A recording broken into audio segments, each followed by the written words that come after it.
Tout à l'heure, l'épineux sujet des moyens financiers avec François Langlais, mais il arrive aussi que tout ne soit pas qu'une question d'argent. Nous sommes allés sur l'une des lignes de chemin de fer les moins rentables de France, 24 km entre Oloron et Bedous dans les Pyrénées-Atlantiques. Et l'idée sur le papier était de désenclaver cette région rurale, mais la réalité est bien plus compliquée que ça. Regardez ce reportage de Ludovic Romanins et Iker Zabala. Au départ d'Oloron, à bord du train, tous les sièges sont vides. La seule personne que nous croisons au milieu du wagon, c'est le contrôleur. Au bout de quelques minutes, premier arrêt, Bidos. Sur le quai, Georges Manot. C'est un fervent opposant à cette ligne. En voyant arriver le TER, il se sent lui aussi bien seul. 98% du temps, c'est comme ça. Il n'y a personne. Selon les chiffres de la SNCF, 45 passagers l'utilisent chaque jour en moyenne. Cette ligne régionale de 24 km a été financée uniquement par la région Nouvelle-Aquitaine. Elle a coûté 102 millions d'euros.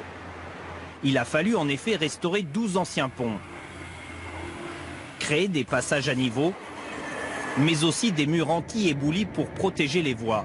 Certains habitants de la vallée n'hésitent pas à parler de gaspillage d'argent public. C'est un non-sens de dépenser tant des millions pour ça. Ils disent que c'est d'utilité publique. Mais où est-elle l'utilité publique quand l'utilité n'y est pas? Au terminus à Bedous, Fabrice Dubuc mise sur le potentiel de cette nouvelle ligne. Pour ouvrir un hôtel-restaurant de luxe, il a investi 600 000 euros dans cette bâtisse. Pour lui, les horaires des 4 trains quotidiens ne sont pas adaptés aux besoins de la population. Ça se joue à pas grand-chose, à 10 minutes, un quart d'heure sur le départ du train le matin, pour que ça soit adapté avec les heures de collège, les heures de travail de ceux qui travaillent sur Oloron. Un train diesel peu fréquenté, aux horaires inadaptés, une ligne très chère.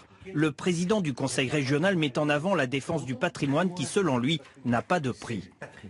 Oui, il y a une première exploitation qui n'est pas suffisante parce qu'on ne va pas jusqu'aux stations de ski, parce qu'on ne va pas jusqu'en Espagne. Je rappelle que je veux réouvrir une ligne internationale.